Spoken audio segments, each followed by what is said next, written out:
Hi ಎಲ್ರಿಗೂ ನಮಸ್ಕಾರ. Welcome back to ಕುಸ್ಮಸ್ ಲಾಗ್. ಇದು ಒಂದು ಸಂಡೇ ಲಾಗ್ ಆಗಿರುತ್ತೆ. ಆ್ಯಕ್ಚುಲಿ ಲಾಗ್ ಮಾಡಿ 2 ವೀಕ್ಸ್ ಆಯಿತು, ಬಟ್ ಅಪ್ಲೋಡ್ ಮಾಡೋಕ್ಕೆ ಟೈಮ್ ಇರಲಿಲ್ಲ ಅಂತ ಹೇಳಿ ಈಗ ಲಾಗ್ನ ಅಪ್ಲೋಡ್ ಮಾಡ್ತಾಯಿದ್ದೀನಿ.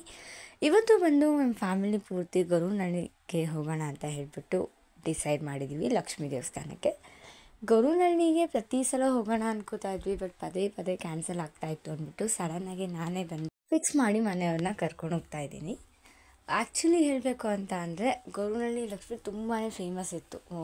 ಹೋಗಿರ್ತೀರ ತುಂಬ ಜನ, ಹೋಗಿಲ್ಲ ಅಂದರೆ ಒಂದು ಸಲ ವಿಸಿಟ್ ಮಾಡಿ. ತುಂಬ ಚೆನ್ನಾಗಿದೆ ದೇವಸ್ಥಾನ, ಮತ್ತು ಅಲ್ಲಿ ಊಟದ ವ್ಯವಸ್ಥೆಯಿಂದ ಹಿಡಿದು ಪ್ರತಿಯೊಂದು ನೀಟಾಗಿದೆ. ನಾವು ಕೂಡ ಹಾಗೆ ರೀಚ್ ಆದ್ವಿ. ಗೊರವನಹಳ್ಳಿಗೆ ನೀವು ರೀಚ್ ಆಗ್ತಿದ್ದಂಗೆ ಫಸ್ಟು ನಿಮಗೆ ಕಮಲ ಅಂದರೆ ಲೋಟಸ್ ಫ್ಲವರ್ನ ಜಾಸ್ತಿ ನೋಡ್ಬೋದು. ಎಲ್ಲರೂ ತೊಗೊಳ್ಳಿ ಅಂತ ಹೇಳ್ತಾ ಇರ್ತಾರೆ. ಯಾಕಂದರೆ ಅಲ್ಲಿ ಲಕ್ಷ್ಮಿಗೆ ಇಡುವಂತಹ ಫ್ಲವರ್ ಅಂತ ಅಂದರೆ ಅದೇ ಹೂವೇ. ಈಗ ಬಂದು ಪೂಜೆ ಸಾಮಾನು ತೊಗೊಳ್ಳೋಣ ಅಂತ ಹೇಳಿಬಿಟ್ಟು ನಾವು ಪೂಜೆ ಸಾಮಾನೆಲ್ಲ ತೊಗೋತಾ ಇದ್ವಿ. ಇದೇ ಬಂದು ನೋಡಿ ಗೊರವನಹಳ್ಳಿ ದೇವಸ್ಥಾನ ಅಂತ ಹೇಳಿ. ಕ್ಯೂ ಇತ್ತು, ಬಟ್ ಬೇಗನೆ ಖಾಲಿಯಾಗೋಗುತ್ತೆ ಮತ್ತು ಆರಾಮಾಗಿ ದರ್ಶನ ಕೂಡ ಆಗುತ್ತೆ. ಸೊ ಹೋಗಿಲ್ಲ ಅಂದರೆ ನೀವು ಒಂದ್ಸಲ ಭೇಟಿ ನೀಡಿ ಫ್ಯಾಮಿಲಿ ಜೊತೆ. ಬಟ್ ಏನಂದರೆ ಇನ್ಸೈಡ್ ದೇವಸ್ಥಾನದ ಒಳಗಡೆ ಯಾವುದೇ ವಿಡಿಯೋ ಫೋಟೋನ ಅಲೋ ಮಾಡೋದಿಲ್ಲ. ಸೊ ಅದಕ್ಕೆ ನಾನು ಒಳಗಡೆ ಯಾವುದನ್ನು ಅಷ್ಟು ಕವರ್ ಮಾಡಿಲ್ಲ. ಎಷ್ಟಾಗುತ್ತೋ ಅಷ್ಟನ್ನು ಮಾತ್ರ ಹಿಡ್ದಿದ್ದೀನಿ. ಬಟ್ ತುಂಬಾ ಪ್ರಶಾಂತವಾಗಿರುತ್ತೆ, ಸಮಾಧಾನವಾಗಿ ಆರಾಮಾಗಿ ಹೋಗಿ ಟೈಮ್ ಪಾಸ್ ಮಾಡ್ಕೊಂಡು ಬರ್ಬೋದು. ಇದು ರಂಗನಾಥ ಸ್ವಾಮಿ ದೇವಾಲಯ. ಇದು ಕೂಡ ತುಂಬಾ ಚೆನ್ನಾಗಿದೆ. ಅದು ಒಳಗಡೆನೇ ಇರೋದು.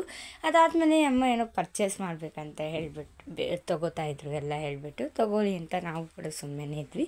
ತೊಗೊಂಡಿದ್ದಾದಮೇಲೆ ಇಲ್ಲಿ ಪ್ರಸಾದಕ್ಕೆ ಹೋಗೋಣ ಅಂತ ಹೇಳಿಬಿಟ್ಟು ಪ್ರಸಾದಕ್ಕೆ ಬಂದಿದ್ದೀವಿ. ಸೊ ಅದನ್ನು ತಿಂದ್ಕೊಂಡು ಹಾಗೆ ಓಡ್ತಾ ಇದ್ದೀವಿ. ಪ್ರಸಾದ ಆ್ಯಕ್ಚುಲಿ ಹೇಳಬೇಕಂದ್ರೆ ಇಲ್ಲಿ ಸ್ವೀಟ್ ಪೊಂಗಲ್ ಡೈಲಿ ಇರುತ್ತೆ ಆಲ್ಮೋಸ್ಟ್. ಅದಾದಮೇಲೆ ಅನ್ನ ಸಾಂಬಾರನ್ನ ಕೊಡ್ತಾರೆ. ತಿಂದು ಮತ್ತೆ ಬಂದು ಇನ್ನೂ ಏನಾದರೂ ತೊಗೊಳ್ಳೋದಿದ್ರೆ ತೊಗೊಳ್ಳೋಣ ಅಂತ ಹೇಳಿಬಿಟ್ಟು ತೊಗೋತಾ ಇದ್ವಿ. ಆ್ಯಕ್ಚುಲಿ ಹಿಂದೆ ಡ್ಯಾಮ್ ಕೂಡ ಇದೆಯಂತೆ. ನಮಗೆ ನೋಡೋಕ್ಕೆ ಟೈಮ್ ಇರಲಿಲ್ಲ, ತುಂಬಾ ಟಯರ್ಡ್ ಆಗೋಗಿದ್ವಿ. ಸೊ ಆ್ಯಕ್ಚುಲಿ ನಾವು ಇಲ್ಲಿ 3rd ಟೈಮ್ ಬಂದಿರೋದು ಆಯಿತಾ. ಯಾವಾಗ 2 ಟೈಮ್ಸ್ ಬಂದಿದ್ದೀವಿ ಆಲ್ರೆಡಿ, ಇದು 3rd ಟೈಮು. ಸೊ ಇನ್ನೇನು ಬಿಡು ನೋಡೋದು ಅಂತ ಸುಮ್ಮನೆ ಆದ್ವಿ. ಸೊ ಇಲ್ಲಿಗೆ ನಮ್ಮ ಬ್ಲಾಗ್ ಮುಗಿತಾ ಇದೆ. ಎಲ್ಲ ಪರ್ಚೇಸಿಂಗ್ ಮುಗಿಸ್ಕೊಂಡು ರಿಟರ್ನ್ ಹೋಗ್ತಾಯಿದ್ದೀನಿ. ಈ ವಿಡಿಯೋ ನಿಮ್ಗೆಲ್ರಿಗೂ ಇಷ್ಟ ಆಗಿದೆ ಅಂದ್ಕೊಳ್ತೀನಿ. ಸೊ ಇಷ್ಟ ಆಗಿದ್ರೆ ಲೈಕ್ ಮಾಡಿ, ಶೇರ್ ಮಾಡಿ, ಕಮೆಂಟ್ ಮಾಡಿ, ಸಬ್ಸ್ಕ್ರೈಬ್ ಮಾಡಿ ಅಂತ ಹೇಳ್ತಾ ಮತ್ತೆ ಸಿಗೋಣ ನೆಕ್ಸ್ಟ್ ಲಾಗಲ್ಲಿ. ಎಲ್ಲಿವರೆಗೂ ಟೇಕ್ ಕೇರ್, ಬಾಯ್, ಕೀಪ್ ವಾಚಿಂಗ್ ಕುಸ್ಮಸ್ ಲಾಗ್.